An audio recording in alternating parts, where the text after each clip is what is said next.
have them. And if we have them, we have to test them. Otherwise, you don't really know how they're going to work. And we don't want to ever use them.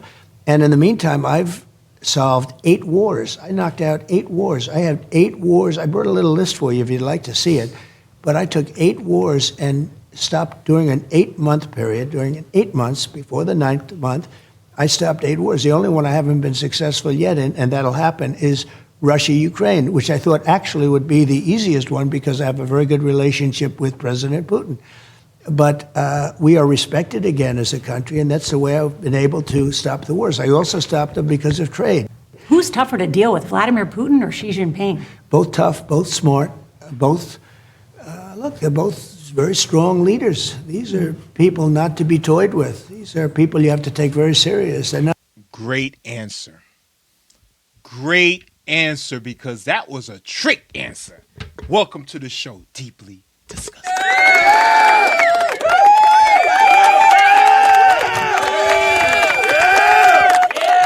She throwing Trump a lot of trick questions, but you know what? Trump is smart. Trump is smart. You see, when you're a businessman, you're able to maneuver through all type of scenery, whether it's politics, and politics. Politics is something that, yeah, it takes a strong heart to deal with politics. But we're going to get back to the show, and we're going to see what's going on in 60 minutes.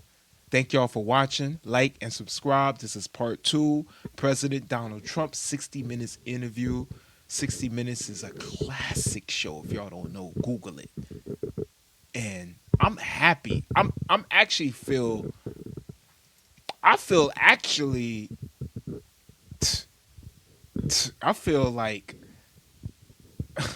like doing this reaction to 60 Minutes is monumental for me, because this is a show that is in my childhood. I know a lot of y'all have Barney, I love you, you love me, let's all have a family. No, that wasn't my show when I was a young kid. This was my show. That's how intellectual, that's how mature I was. I was a latchkey kid when I grew up, when I was growing up. Latchkey kid, you know? All right, we're going to move on. I don't like the way Trump face. Look at this. Come on, let's go. They're not walking in saying, oh, isn't it a beautiful day? Look how beautiful the sun is shining. It's so nice. These are serious people. These are people that are tough, smart leaders. And on that note, you talk about Ukraine. In August, I mean, you rolled out the red carpet for Vladimir Putin in Alaska, but there's been... Well, I roll out the red carpet for everybody. But there's been no ceasefire. Yeah, there is he isn't, because he thinks, you? because I inherited a country. Has he been ignoring you? What is that to even ask it? This is how you know, these people, they do not respect strong men. Strong men are not respect. Let me tell you, if you're a strong man in your relationship, you will have people come down at you trying to make you a weak man. Oh, why you don't allow your wife to do this? Oh, why you don't have the kids to do this? Why you don't allow? Why you don't do this? Why you don't do this? Why you don't do this? Meanwhile, Henry over there, he allows everybody to do whatever he wants. The wife is in charge of his house, and he's over there stressed the hell out. Where he thinks he's winning. That was a war that would have never happened if I was president. So why won't Putin end this war? But Nora, that was Joe Biden's war, not my war. I inherited that stupid war. You see the mind play? She's drilling him. Why don't you just end the war? Why didn't Biden end the war when it started on his watch? That should not have been a war. That would have never happened if I were president. And by the way, for 4 years, it didn't happen. There was never even a doubt. Then the election was rigged and stolen. And all of a sudden, you see them forming up at the line. And now I come back, and I'm going to get that one solved, too. But just a little list of look at this, wars. How many did I solve? Cambodia, this is Cambodia, Thailand, Kosovo, Serbia, the Congo and Rwanda, Pakistan and India. That was going to be a beauty. They shot down 7 planes. Israel and Iran. You've heard about that one? Egypt and Ethiopia, that's another beauty. Ethiopia built a big dam where there's no water going to the Nile. Armenia and Azerbaijan. And if you take a look, Israel and Hamas, which is a rough little situation, but it's going to be. I do want to talk about, I mean, you have Yo, he actually brought a list. I thought he was talking shit. branded yourself the peace president. Well, I think I did What- pretty good. I solved, those are 8 of the 9 wars I solved. When- You know how? Ma'am, have you or anybody, have Biden solved 8 wars in 8 months? Biden was on the couch eating cookies and taking Alzheimer's medication when he was on duty, okay? How I solved them? I said, in many cases, in 60%, I said, if you don't stop fighting, I'm putting tariffs on both of your countries, and you're not going to be able to do So business why with isn't the that, United States. why isn't that working with Putin? It is working. Why didn't Biden do anything at all? Like what? Why didn't he do anything at all during his time? All he did was give Zelensky weapons. He was encouraging the war. You know why? Because his family was making billions and hundreds of millions of dollars off of it. Working with Putin, I think. I did different with him because we don't do very much business with Russia, for one thing. He's not like somebody that buys a lot from us because of foolishness. And I think he'd like to be. I think he wants to come in and he wants to trade with us and he wants to make a lot of money for Russia. And I think that's great. That's Can what you I get like. it done in a couple of months, do you I think? think we're going to get it done, yeah. I think he really wants to do business with the U.S., but it did work with India, and it did work with Pakistan, and it did work with 60% of those countries. I can. Let me tell y'all, that Pakistan and Indian war was going to be a disaster. If President Trump wasn't president, yo, they were shooting their planes out. Like, people was dying in the air. It was a war. It was a war. And I'm telling you, it would have been a disaster over there up in India. can tell you, if it wasn't for tariffs and trade, I wouldn't have been able to make the deals. But I stopped, as an example, India does a lot of business with us. They were going to war. They were going to have a nuclear war with Pakistan. The Prime Minister of Pakistan stood up the other day and he said, if Donald Trump didn't get involved, many millions of people would be dead right now. That was a bad war. It was ready to start. Let's talk Shut about down it. airplanes all over the place. That was going to be a bad war. And I told both of them, I said, if you guys. You see, she don't like him talking positive. So she'll, when he start to talk positive, she'll end his sentence and hit him with something. She wants negative replies. And this is what the Democratic demon party does. Guys don't work out a deal fast, you're not going to do any business with the United States. And they do a lot of business with the United States. And they were both great leaders, and they worked out a deal and they stopped the war. That would have been a bad war. It would have been a nuclear war. I want to stay on the issue of foreign policy, and let's turn to our hemisphere. There have been at least 8 boats in the Caribbean destroyed by the U.S. military. Gerald Ford, that is the world's largest aircraft carrier on the way to the Caribbean. Mm-hmm. Are we going to war against Venezuela? I doubt it. I don't think so. But they've been treating us very badly, not only on drugs. They've dumped hundreds of thousands of people into our country that we didn't want. People from prisons, they emptied their prisons into our country. They also, if you take a look, they emptied their mental institutions and their insane asylums into the United States of America because Joe Biden was the worst president. See, what y'all fail to understand is when you let people into the country that didn't work for it, or any country, forget the United States. If I go to France, France will put me in prison. That's number one. If I hop on a boat and I go to France right now and walk on French land, European land, and I'm just like, yo, can I get a job, y'all? They will lock me up. What y'all don't understand is when you have hundreds of thousands of people that go into a country that did not earn it, they didn't even have their background checks. Other countries have murderers, RPers, thieves, drug dealers. You're allowing millions and millions of drug dealers to come into the country, and they're organized with the cartel. So now you may have may had a neighborhood that didn't have any drug war, but because you allowed hundreds of thousands of people to go into the country, which a lot of them are drug dealers, drug mules, now all of a sudden you're like, yo, the block is getting a little hot. What's going on? And it's all stemmed from the border. In the history of our country, we had the worst inflation, we had the worst of everything. But the worst thing he did was allow millions of people to come into our country that were in many cases, criminals, murderers. 11,888 murderers were let into our country.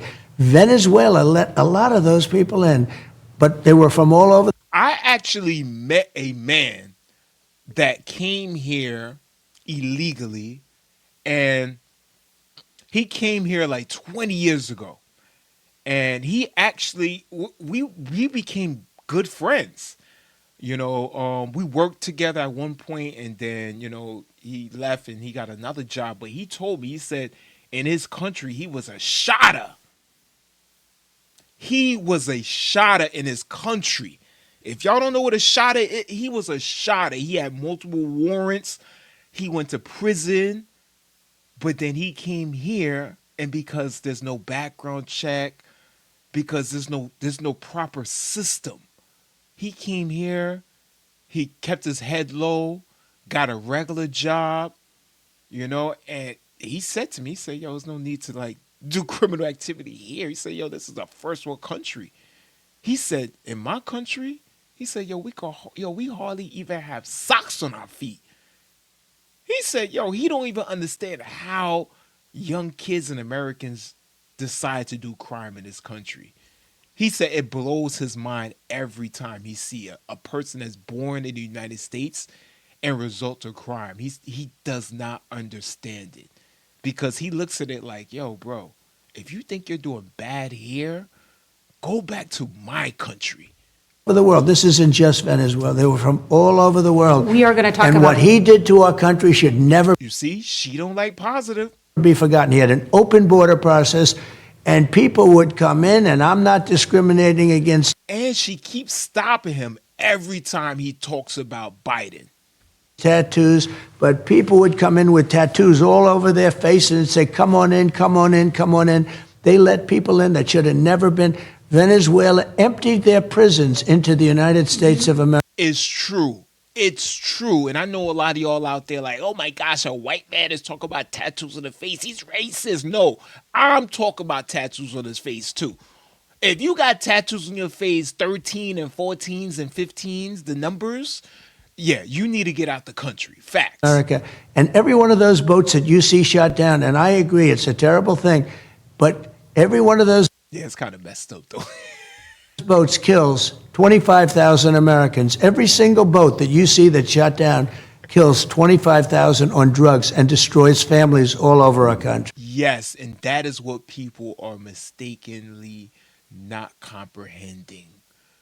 They're not comprehending that these people on the boats, they are deep into the drug game. These are drugs that's coming to pollute your kids. These are drugs that's coming for your kids. They need to die and drown.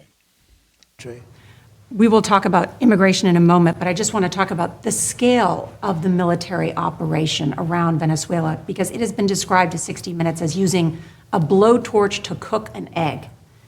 Is this about... Whoa, you think Venezuela is an egg? Do you know how much drugs are coming from that country? Do you know how much criminals, drugs, and... Yeah, Venezuela is not an egg, but this is the tactic of the left.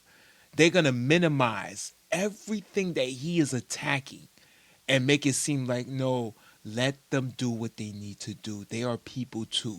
Let the drugs come. It's not fair to kill people that's bringing kilos to the country by boat over international waters.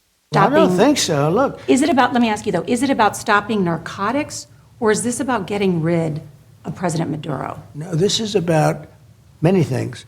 This is a country that allowed their prisons to be emptied into our country. To me, that would be almost number one, because we have other countries. Look, Mexico has been very bad to us in terms of drugs, okay? Very bad. We have a closed border right now. You probably noticed that for 5 months in a row, they have zero, think of this, zero people coming into our country through our southern border. And it was millions of people a year, just a little more than a year ago. Millions of people a year walked into our country totally unchecked, unvetted. We had no idea who they were. And we're never going to let... Yo, the funny thing about this interview is that she don't even say, "Oh yeah, Trump, we thank you for that." Like, she don't praise anything. That everything he does is bad. Everything everything Biden did was good, and everything Trump doing is bad. Everything. It doesn't. He could have gave a candy bar to a little girl at the corner that wanted a candy bar, and they will persecute him for that. Let that happen again. That's what made Biden the worst president, because you know what? Inflation, I've already taken care of. We had the worst inflation in the history of our country, and now we don't have inflation. It's at 2%. It's the perfect inflation. But what made him so bad? Well, the weaponization of law enforcement, all that. Look, he was bad in every way. But the worst thing that he did is allow millions and millions and millions of people to pour into our country, unvetted, unchecked. And they were criminals, they were murderers, they were drug dealers, they were people from jails and people from mental institutions. You have had success on immigration. I want to talk about that in a minute. But on Venezuela in particular. Big success. On Venezuela in particular. She don't even want to admit that it was a big success. She don't even want to admit it was a big success. She just... Are Maduro's days as president numbered? I would say, yeah. I think so, yeah. And this issue of potential land strikes in Venezuela, is that true? I don't tell you that. I mean, I'm not saying it's true or untrue, but I wouldn't. Why would I we wouldn't do be it? inclined to say that I would do that. But because I don't talk to a reporter about whether or not I'm going to strike. I'm not going to, you're a wonderful reporter, you're very talented, but I'm not going to tell you what I'm going to do with Venezuela, if I was going to do it or if I wasn't going to do it. Why do we need an aircraft carrier and strike group? It's got to be somewhere. Okay. It's a big one. It leads to the suggestion that the United States military is planning a larger operation involving Venezuela. Well, we're not going to allow countries from, well, it's countries from all over the world coming in. They come in from the Congo, where we just settled that war. But they come in from the Congo. They come in from all over the world. He's not lying, y'all. They are like, when you see them dudes, usually they working for DoorDash. And you see them, they got that dark, that chocolate dark skin. Usually their skin is some good skin. You won't see no bumps on their face. You won't see no craters. These guys are coming straight from Africa, the Congo. And they are the color of my mustache. But let me tell you something. They're the most, no homo, the most beautiful black skin you'll ever see in your life. The most, besides Sudanians, Sudanians are known for having beautiful dark skin and tall, beautiful. A lot of Sudanians are actually models, if y'all don't know. They model for Vogue and all these weird ass, clothing lines. The world they're coming, not just from South America, but Venezuela in particular has been bad. They have gangs, Tren de Aragua. Do you ever hear of it? Of course. Most vicious gang anywhere in the world. They cut people's hands off if they call up the cops. They call up the police, and they said, "Did you call the police?" "Yes, I did. You took my apartment. You live in my building. You took my apartment." They cut his hand off. Don't ever call the police again. These are animals. Wait a minute. And they came in from Venezuela. Worst gang, probably the worst gang, most vicious gang in the world. And you know what I did in Washington, D.C.? We had a lot of them. I took care of business. They're gone. Washington, D.C. right now is a very safe place, as it should be. Washington, D.C., before I got here, was almost like a crime capital of the world. It's a capital of this country. To me, it's the capital of the world. You see the way they treat me. I go to Japan. I go to South Korea. I go to China. Any place I go. And you know what I call that? Respect for our country. They didn't treat Biden that way. When Biden went there, first of all, he hardly went anywhere. The guy couldn't leave his bedroom. But Biden hardly went anywhere. He hardly spoke. Biden becoming president was just a sympathy play for the Democrats. The man was trying to be president for a long, long time. And a lot of them, they sympathized with Biden. He was, he basically was in the Senate for so long, since the 70s. He'd been in the Senate. This was Biden's career, and everybody wanted Biden to end his career big. And they helped him. The DOC helped that man become president. It was a sympathy play. They know he wasn't ready to be no president. They know it. But the Democrats, they don't care about that type of change anyway. The Democrats is, if you talk about growth, and they don't care about none of that, man. They just care about agendas. That's it. They didn't treat Biden that way. They had no respect for Biden falling up the stairs, going to an airplane 3 times. I mean, this is a man who should have never been president. Biden did bust his ass going up them steps, though. This was a rigged election, and Can I we ask- have to get back. We have to get to the bottom of that also. You see how she keep cutting him off every time he's talking bad about Biden. Y'all, I mean, y'all could count it if y'all want. I'm not making it up. This is not fake news on my channel. Because we don't want that to ever happen again. You see what's going on. We don't ever want that to happen again. Look what happened to our country by having Biden as the president. Our country went to hell. I And if wanted we to had ask you another about couple of Israel. years, if Kamala had won the election, our country right now would be finished. It was a dead country, and now we have the hottest country anywhere in the world. Oh gosh, I was praying. I was praying that Kamala. Oh my God, I never prayed so much in my life. We have the strongest stock market. We have everybody wants to come in. A year ago, we were a dead country. Right now, we have the hottest. Stock market is important, y'all. If y'all are working every day and have a family, if not have a family, don't have if you're in here in the United States working and got dreams, you should at least have one stock. And I'm not talking about in your whack ass 401k. I'm talking about in a private broker's account. Country anywhere in the world. Think of that. And I did that in 9 months. And it's only going to get better. Let's talk about Israel. You got the remaining Israeli hostages out of Gaza. Did. You arranged a ceasefire, however fragile that may be. You know, I mean, you hear about Hamas, but Hamas could be taken out immediately if they don't behave. They know that. If they don't behave, they're going to be taken out immediately. How They do know you get that. Hamas to disarm? If I want them to disarm, I'll get them to disarm very quickly. They'll be eliminated. They know that. They'll be blown to smithereens. Don't forget, you said I got the remaining hostages. I got all the hostages out. But I always said the last 10 or 20 are going to be tough. But we were tough also, and they let them all out. You were tough. And now, by the way, they're getting a lot of the bodies are coming. Oh, now she about to talk shit. She talking about, oh, you was tough? You was tough? What did Biden do? That should be the major question. Out to. Do you know, a lot of the parents, it's very interesting, were the people that lost their child, you know, mostly sons, but sons and daughters.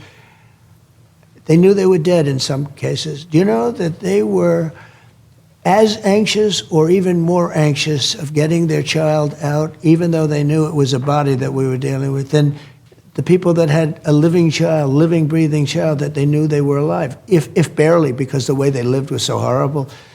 And you saw yesterday 4 more just came out. We're going to get them out too. They're buried in many cases. They're buried under rubble, but we pretty much know where they were. But I didn't get just the 20 out. I got all of the hostages out. You pushed the Israeli prime minister to make this deal, Yeah. to get a ceasefire, to apologize to Qatar. Can you push Bibi Netanyahu to recognize a Palestinian state? Yeah, he's fine. He's fine. Look, he's a wartime prime minister. I worked very well with him. Yeah, I mean, I had to push him a little bit. Yeah, man. Why would you not want to recognize a Palestinian state, Netanyahu? Why? Palestinians are people too. Yeah, Israel got their state. They're living in peace or trying to. Why Palestinians can't have a thought? Aren't there Palestinian mothers and children and they don't want to go to school. They want to go to school too. Like they want to go to the beach. They want to have fun. They do things after school. And why they can't have their own state? What are they not? They're not people over there? They're not people? One way or the other. I think I did a great job in pushing him. He's a very talented guy. He's a guy that has never been pushed before, actually. That's the kind of person you needed in Israel at the time. It was very important. I don't think they treat him very well. He's under trial for some things, and I don't think they treat him very well. I think it should, we'll be involved in that to help him out a little bit because I think it's very unfair. I did. I pushed him. I didn't like certain things that he did, and you saw what I did about that. Yo, is Israel like a dictator? Like, how has Netanyahu been president for so long, like prime minister for so? Nobody else votes anybody else in. Like, who was the prime minister before him? I don't know. I really don't keep up with Israeli news. Like, who? Like, is he like the leader forever over there? I also stopped, we knocked the hell out of Iran, and then it was time to stop, and we stopped. Iran wants to make a deal. They don't say that, and they probably shouldn't say, no good deal maker would, but Iran very much wants to make a deal. The key to Middle East peace, I made Middle East peace. For 3,000 years, they couldn't do it. I did it, and I did it with some very good partners in Israel. But the Democrats, they keep the war going. I have watched over years and years and years of watching the news, and every Democratic presidency, I see them amping and amping and amping up the war. There's always the media convincing you that a group of people who are not Israeli need to be evaporated, like if they are roaches. And the funny thing about it, you have people over here, Palestinian, whatever they are, that vote Democrat, and I can never understand it. the key to the Middle East peace was knocking the hell out of their potential nuclear. When with those beautiful B-2 bombers, we just ordered 20 brand new ones, the newest and the greatest. They're so beautiful. But with those beautiful B-2 bombers, when they went in there and they blew the hell out of that, potential nuclear weapon site, there were two of them actually. And remember, he said the B-2 bombers had a nice, fresh coat of paint. The same paint Mercedes use. Yeah. And every single missile hit every single air shaft. They had to go down an air shaft. Every single one of them hit their target. I remember fake news CNN said, well, maybe it wasn't as powerful or as good as we thought. No, turned out it was actually better. The atomic energy. You see, that's the thing. We're supposed to be one country united as one. If a president makes a move, you're not supposed to have a media talking about, he didn't, it was a whack. It was a whack hit. The bombs are whack. Everything is whack. He's whack. He didn't hit nothing. What type of message do that send to foreign countries? What kind of message do that send? The agency said the hit was even stronger than anyone ever thought possible. And those pilots did a great job, what they were able to do, and those machines. But it wasn't only them. They were surrounded by F-22s and F-16s. They were surrounded by F-35s. We had 52 tanker planes loading them up with jet fuel because it was a long flight. They flew for 37 hours. Of course, I flew for 42 hours over the last few days, so I know how they feel. But Except there's a bathroom but on they your were first sitting one. in one seat. I was able to walk around a little bit. But Yo, Trump, bro, you can't compare. You can't compare the military flying for 32 hours in one seat like this versus your 42 hours. You're on a luxury plane, bro. You're getting massaged. You got a private bathroom. You got a bed. There's no comparison to your flight of 42 hours, bro. Trump, you need to chill. And y'all say we agree with everything he says. That is false.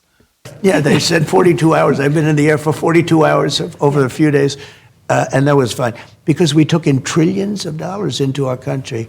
And we also, what's interesting? Japan took tremendous advantage of us over the years. You know, they sold cars to us. We couldn't sell cars to them. They made a fortune. We didn't make anything. We lost money. But it's the exact opposite now. But you know what? They like us more now than they used to because they respect us now. They didn't used to respect us, and they have great respect for us. All of them. Every country I saw, including China. China now has great respect for us. They didn't have respect for us when they had Biden and when they had Obama. Obama was a terrible president. Nobody wants to talk about it because they want to be politically correct. I don't care. He was a terrible president.